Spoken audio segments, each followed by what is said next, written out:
샬롬 샬롬 샬롬 샬롬 샬롬. 하나님 사랑합니다. 여러분 주 안에서 사랑합니다. 오늘 에스겔 46장 9절과 10절 말씀, 무리 가운데 왕입니다. 구약 성경에 보면 세 종류의 성전이 나오죠. 제1성전은 솔로몬이 지은 성전. 이 성전에서는 이스라엘 백성의 불순종으로 인해서 BC 587년에 바벨론 왕 느부갓네살에 의해서 파괴가 됩니다. 이 성전은. 제2성전은 바벨론에서 70년 동안 포로 생활을 하고 돌아와 BC 516년에 지은 스룹바벨 성전입니다. 구레스 왕이 감동이 와서 너희 나라로 돌아와라 해서 성전 재건을 하죠. 첫 번째 성전은 587년 바벨론 왕 느부갓네살에 의해서 파괴된 성. 두 번째 성은 스룹바벨 성전. 스룹바벨 성전의 규모는 솔로몬 성전보다 작았는데 이것을 예수님 당시 헤롯 대왕이 개축을 합니다. 40년에 걸쳐 개축을 마쳤고 이 성전을 헤롯 성전이라고 불렀습니다. 그래서 세 개의 성이죠. 이 헤롯 성전도 AD 70년에 로마 장군 티투스에 의해 완전히 파괴됩니다. 제1성전과 제2성전은 물리적이고 가시적인 성전이었다면 제3성전의 에스겔 선지자가 환상 가운데 본 성전이며 에스겔 40장부터 47장까지 기록되어 있습니다. 그런데 에스겔의 성전은 한 번도 지어진 적이 없는 환상 속의 성전이죠. 솔로몬 성전과 스룹바벨 성전의 모든 시계문과 제단은 예수 그리스도를 예표하고 있지만 에스겔 성전은 더 나아가 신약시대의 교회를 상징하여서 보여주고 있습니다. 에스겔서가 어려운 이유는 구약시대에 살았던 에스겔이 제사장의 언어를 가지고 신약시대의 교회와 예배를 설명하고 있기 때문에 그렇습니다. 구약의 영어로 신약을 설명하다 보니 어려웠겠죠? 하지만 우리가 에스겔 현지와 눈높이를 맞춰 제사장의 언어로 보면 신약시대의 교회를 이해하는 데 도움이 됩니다.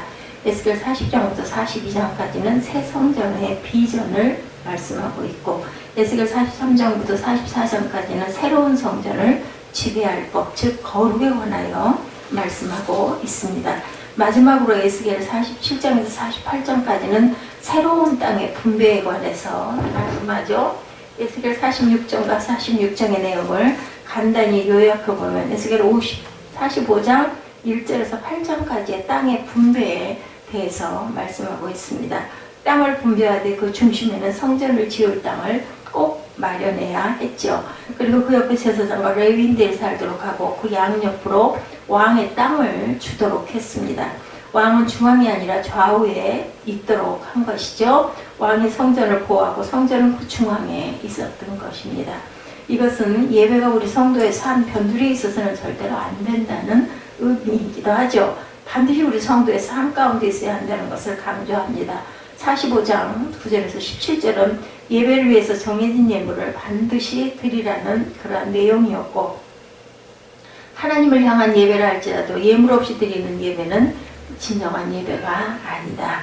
어떠한 예배라도 예물을 정확히 드리라고 말씀합니다. 예배에는 우리 마음의 헌신 그리고 물질의 헌신도 또한 있어야 되는데 에스겔 45장 18절에서 25절은 에스겔 성전에서 지켜갈 절기에 관해서 말씀하죠. 원래 유대인들은 절기에 7절까지가 있었습니다.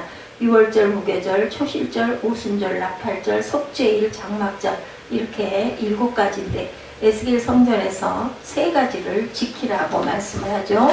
첫째로 신년은 성전을 깨끗이 해라.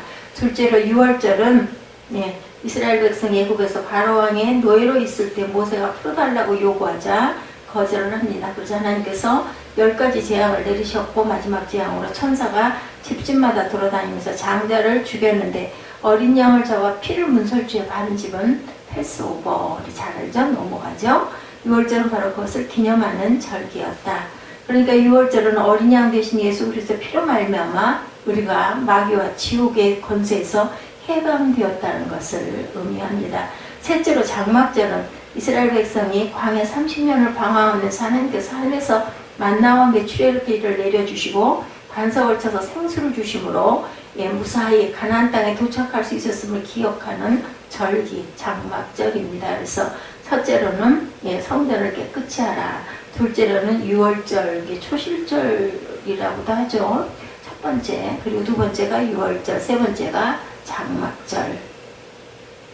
메추라기를 내려주셔서 반석을 쳐서 생수를 주시는 그러한 절기였습니다. 그래서 이스라엘 백성은 가나안 땅에 정착하고도 장막절이 되면 자신들이 40년 동안 광야에서 방황했던 백성이라는 것을 잊지 않으려고 그 집 앞에다가 장막을 치고 일주일 동안 그 장막 안에 들어가서 살기도 합니다. 이것을 의미하는 것은 예배 가운데 우리를 위해 피 흘리신 예수 그리스도를 중심에 두고 살아야 하며 잊지 말아야 한다는 거죠. 마지막으로 에스겔 46장에서 계속해서 안식일과 월삭과 드리는 제사에 관해서 말씀하고 있습니다. 내용을 살펴보면 안식일과 월삭의 제사들이 돼 왕은 백성으로부터 제물을 거둬 제사에 필요한 모든 것을 풍성하게 공급해주고 또한 그 제사들에서도 그 음식을 풍성히 주라는 내용이 기록되어 있습니다. 결국 제사장은 다른 직업을 갖지 않고 제사 드리는 일에만 집중하도록 왕은 그 성에서 예물을 거두어 제사장이 먹을 만큼 음식을 주라는 말씀을 기록한 것이죠. 본문 에스겔 46장 9절에서 10절은 새로운 예배의 중요한 세 가지 원리를 말씀하고 있습니다. 오늘 말씀이죠. 예배는 야훼 앞에 나아가라. 9절 그 전반에 나타나 있습니다. 결국 예배는 하나님 앞에 나아가는 거죠. 정한 모든 절기에 이 땅 백성이 야훼 앞에 나올 때에는 하고 나와 있습니다. 그러나 모든 정한 절기에 이 땅 범인이 야훼 앞에 나올 때에는 이 짧은 말씀 안에 에스겔은 신약시대 예배에 관해서 네 가지를 증거하고 있습니다. 첫 번째 예배는 의무이다. 의무도 됩니다.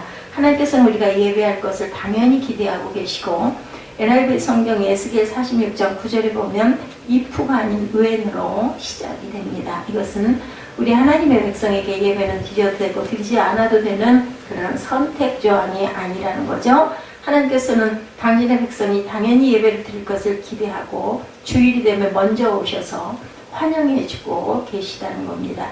주일날 어디를 갈지 우리가 고민할 필요가 없습니다. 당연히 주일은 하나님의 날이죠. 성전에 와서 예배 드리는 것이 맞습니다. 둘째, 예배 드리는 것은 하나님의 은혜로 생기는 것이다. 그 마음 자체가. 그렇죠?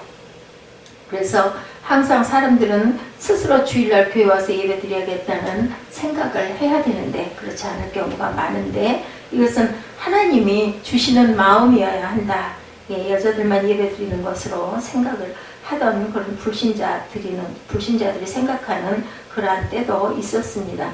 교회를 다니는 남자와 여자 비율이 비슷한 교회가 건강한 교회라고 하죠. 그래서 남자 비율이 지나치게 많거나 여자 비율이 많은 교회는 어떻게 보면은 좀 기울어진 균형이 맞지 않는 그러한 교회일 수도 있다. 왜냐하면 하나님께서는 성령으로 거듭나 구원받은 사람이라면 남자든 여자든 종이든 자유자든 가리지 아니하고 하나님 앞에 나가서 예배드리고 싶은 마음을 주시기 때문이다. 예배드리고자 하는 마음은 하나님의 은혜로 주어지는 것이라는 것. 그래서 우리가 예배를 사모하는 것은 하나님이 주시는 귀한 은혜고 선물입니다. 이런 마음은 세상 불신자들에게 결코 주시지를 않죠. 세 번째 예배하는 마음으로 야훼 하나님 앞에 나아가는 것이다. 예배는 마음으로 하나님 앞에 나아가는 것입니다. 하나님의 얼굴을 뵙기 위해 나가는 거죠. 만약 무엇 때문에 오늘 예배에 나오게 되었는지 묻는다면 여러분들은 뭐라고 대답하시겠습니까? 이렇게 물어보면 어렸을 때부터 습관이 돼서요. 이렇게 대답할 수도 있겠죠. 교회를 다녀서 왠지 주일날 예배드리지 않으면 불안해서요 라고 얘기하는 그런 분도 있습니다. 또 어떤 사람은 교회에서 주는 점심이나 모임이 좋아서 나오시는 분도 있죠. 하지만 이것은 모두 다 잘못입니다. 질문의 정답은 하나님의 얼굴을 구하러 나왔다라는 것이 답이 돼야 되죠.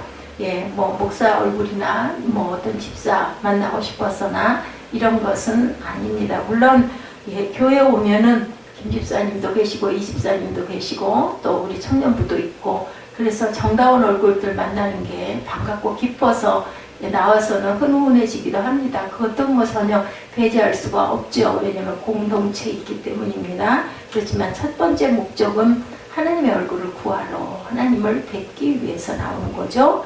유명한 청교도 운동 그 지도자인 토마스 왓슨은 왕궁에 가서 바깥 뜰에만 머물러 있는 사람은 왕과 대화할 수 없다 이런 말을 했습니다.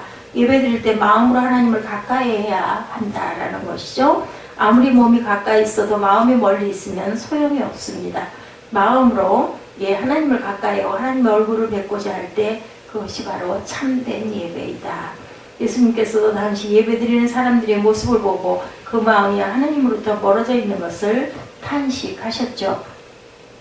가라사대 이사야가 너희 외식하는 자에 대하여 잘 예언하였도다. 기록하였을 때 이 백성이 입술로는 나를 존중하되 마음은 내게서 멀도다. 하나님 얼굴 뵙는 것은 마음으로 뵙는 것이죠. 넷째, 예배에는 거룩성이 있어야 합니다. 개역한글 성경에 에스겔 46장 9절에 정한절기에라고 기록되어 있지만 KJV, 킹제임스 성경에는 솔로몬 페스트, 즉 거룩한 절기다 이렇게 기록되어 있습니다. 예배를 드리기 위해 구별된 시간은 거룩한 시간이다라는 거죠. 물론 예배 자체도 거룩성이 있어야 되는데 많은 교회들이 열린 예배라고 하는 것을 전에 시도했었던 적이 있어요. 유행어처럼 열린 예배 이런 얘기를 굉장히 많이 했습니다.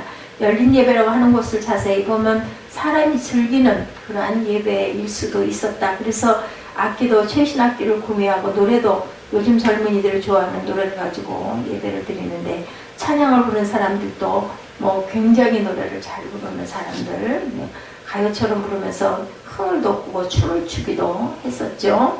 그런 예배에 참석하면 신나죠. 사람들의 복장도 현란해서 조명도 대단했다고 합니다. 그렇지만 예배를 마치고 돌아오는 것은 왠지 쓸쓸했다. 영혼이 채워지지 않은 거죠. 오늘날 열린 예배를 시도했던 많은 교회들이 그래서 그것을 바꾸거나 문을 닫기도 했다고 합니다. 열린 예배라고 하는 것이 불과 10년밖에 안 되는데 벌써 실패한 예배라고 평가가 내려지고 있습니다. 그 이유는 예배를 사람이 즐거워하도록 만들었기 때문이다. 예배는 사람이 즐기고 끝내는 것이 아니라 하나님께 드리는 것이라는 것. 이처럼 예배는 살아계신 하나님께 드리는 것이기 때문에 거룩해야 되겠다. 저 또한 설교 가운데 여러분들이 졸지 않도록 가끔 재밌게 말씀을 전하려고 할 때가 있습니다. 그런데 농담을 그냥 하는 것이 아니라 하나님 말씀에 입각해서 즐거운 유머를 또 할 줄도 알아야 되겠고, 예화도 마찬가지로 하나님 말씀에 연결된 예화, 또 우리가 영상을 보는 것도 하나님 말씀 오늘 본문에 나와 있는 그런 내용 중에서 어떤 증거를 하고 싶을 때 영상을 봅니다. 아니면 절기나 특별한 어떤 그 주제가 있을 때 그 영상을 보죠. 에스겔 46장 9절에 간단한 말씀이라도 예배는 의무와 은혜와 그리고 거룩성이 있어야 한다는 중요한 원리가 들어있죠. 예배는 그리스도 예수님이 동행하고 계셔야 하는데 10절 내용입니다. 군주가 무리 가운데 있어 그 뒤에 들어올 때 들어가고 그 뒤에 나갈 때 나갈지니라 이렇게 말씀합니다. NIV의 성경에 왕은 영어로 프린스로 되어 있습니다. 이 프린스가 누구인지에 대해서는 여러 가지 견해가 있는데 어떤 사람들은 직접적으로 이스라엘 백성을 다스릴 왕으로 생각합니다. 그러나 문제는 유다 백성이 귀환하고 나서는 왕을 세우지 않았었죠. 실제적으로 스룹바벨도 왕이 아닌 총독이었습니다. 예수님 당시에 있었던 헤로드 왕과도 로마 결탁하여 뇌물을 주고 왕이 된 것이지 정상적인 왕은 아니었죠. 그러므로 이 왕을 대부분의 학자들은 메시아이신 예수 그리스도를 예표한다고 해석하고 그러한 해석으로 우리가 동의하고 갑니다. 예수님을 이사야 9장 6절에서는 평강의 왕, 사도행전 3장 15절에는 생명의 주, 사도행전 5장 31절에는 인분과 구주다 이렇게 말씀하고 있죠. 그러니까 여기서 백성과 함께 출입하는 왕은 바로 예수 그리스도를 예표하는 것이다. 왕이신 예수님을 예배드리는 하나님의 백성과 함께 하신다. 그죠? 일반적으로 왕들은 백성 사이에 거하지 않습니다. 에스겔 성전에 나타나는 왕은 백성 가운데 거하시고 백성과 함께 출입하신다라고 말씀합니다. 그러므로 이 왕은 정치적인 통치자가 아니고 대제사장도 아닌 것이 분명합니다. 백성 가운데 거하신 예수 그리스도의 예표죠. 두세 사람이 내 이름으로 모인 곳에 나도 그들 중에 있습니다. 마태복음 18장 20절의 말씀입니다. 예수께서는 두세 사람만 모여도 그 무리 가운데 함께 계시죠. 예수님께서 우리와 동행하고 계신다. 그러므로 예수께서 동행하고 계시다는 것을 잘 알고 함께 걸어가는 행복한 그러한 사람이 되어야겠습니다. 예수께서 옆에 계시는데도 엠마오로 가는 제자들처럼 알아보지 못하는 일이 있어서는 안 되겠죠. 예수님과 동행하는 인생이 가장 복되고 다르게 사는 인생입니다. 또한 예배에는 변화가 일어나야 한다. 예배드리는 그 사람에게는, 예배를 드리는 사람에게 참된 변화가 있어야 합니다. 그러나 모든 정한 절기에 이 땅 범인이나 야훼 앞에 나올 때에는 북문으로 들어와 경배하는 자는 남문으로 나가고 남문으로 들어오는 자는 북문으로 나갈지니라. 이렇게 말씀합니다. 들어온 문으로 도로 나가지 말아라. 46장 9절이죠. 그 몸이 앞으로 향한 대로 나아갈지며, 이렇게 말씀합니다. 성전에는 문이 모두 3개입니다. 서쪽은 성전이 자리잡고 있기 때문에 문이 없죠. 그래서 동문, 북문, 남문이 있는데 에스겔 43장에 보면 하나님의 영광이 동문으로 들어오시기 때문에 에스겔 44장 1, 2절에서 하나님의 영광이 나가지 못하도록 동문을 닫아두게 됩니다. 결국 백성은 남문이나 북문으로만 출입을 하게 되죠. 그런데 남문이나 북문으로 들어오되 들어온 문으로는 절대 나가지 말라고 말씀하십니다. 이것은 3가지 의미로 우리가 볼 수가 있는데, 첫째, 예배에는 질서가 있어야 한다. 예배에 참석할 때는 복장을 단정히 해야 되겠죠. 헌금위원, 성가대 모두가 규정에 맞는 복장을 착용하고 질서를 지켜 예배가 산만하지 않도록 해야 합니다. 휴대전화도 꺼야 되죠. 혹시 전화가 와도 예배 중간에 받지 않도록 조심해야 합니다. 둘째, 신앙생활은 후퇴가 있어서는 안 되고 앞으로 나아가는 예배여야겠다. 다 같이 전진하다 유턴하는 사람이 있으면 사고가 나죠. 오직 나의 의는 믿음으로 말미암아 살리라. 또한 뒤로 물러가면 내 마음이 저를 기뻐하지 아니하리라고 말씀을 하십니다. 우리도 뒤로 물러가 침륜에 빠지지 않도록 해야 되겠죠. 오직 영혼을 구원함에 이르는 믿음을 가진 자라고 히브리서 10장 38, 9절에 증거하고 있습니다. 하나님께서는 우리의 신앙이 뒤로 물러가는 것을 절대로 기뻐하지 않으신다. 바퀴 2개 달린 자전거가 쓰러지지 않고 앞으로 달려가는 거 보면 위태위태해 보이기도 하죠. 그렇지만 아무리 올림픽에서 금메달을 딴 사람이라 할지라도 자전거를 타고 앞으로 달려가지 않으면 넘어질 수밖에 없습니다. 앞으로 나아갑니다. 정지하는 순간 쓰러집니다. 셋째, 예배드리고 나면 좋은 변화가 있어야 되겠다. 우리 심령의 상태가 달라지죠. 예배드리고 나면 기쁜 마음이 들고 감사한 마음이 들고, 그리고 또한 더욱 거룩해져야겠다라는 다짐이 생깁니다. 나쁜 변화를 하게 되면 하나님의 진노가 오게 되고, 좋은 변화를 하게 되면 하나님의 축복이 오게 되는 것이죠. 근데 하나님을 만났는데 아무런 변화가 없다면 그것은 또한 온전한 예배를 드리는 자가 아닙니다. 하나님을 만나게 되면 우리는 조금이라도 좋은 방향으로 마음가짐이라도 달라져야 되겠습니다. 예배는 사람을 이렇게 변화시키는 귀한 은혜가 있어야 합니다. 영국의 유명한 청교도자로서 참된 목자라는 책을 저술한 리차드 백스터라는 분이 주일 예배는 영광으로 가는 계단이다, 이렇게 말씀을 하셨습니다. 사람은 예배를 통해서 변화되고 궁극적으로 천국에 합당한 존재가 되도록 준비가 되죠. 우리는 매주 예배를 드리면서 지난주에 드렸는데 또 드려야 하느냐고 생각해서는 안 되겠죠. 예배를